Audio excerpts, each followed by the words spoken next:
Hi! In front of me is Motorola Edge 14 Neo, and today I would like to show you how you can change and customize your keyboard's theme.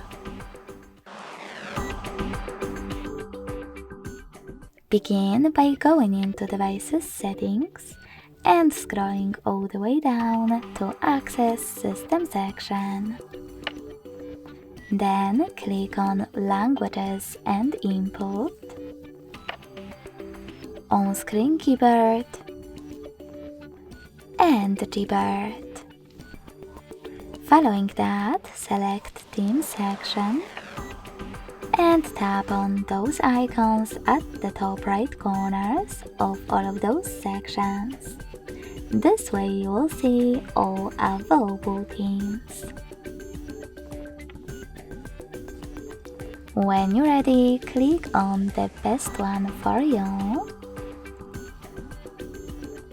and tap on this switcher next to keyboarders to manage them. Lastly, hit apply and go back. As you can see, after that, theme of my keyboard has changed. If you want to customize it, you can go back to the same settings, but this time tap on this plus icon under my themes.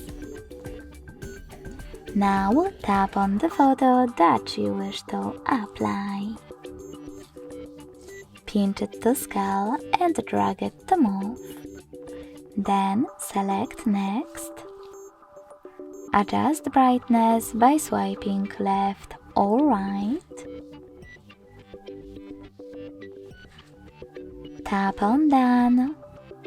Manage keyboarders and hit Apply. So when I go back this time, as you can see, theme of my keyboard was successfully customized with an image. Thanks so much for watching. If you enjoyed this video, don't forget to leave a like, comment and subscribe. Bye!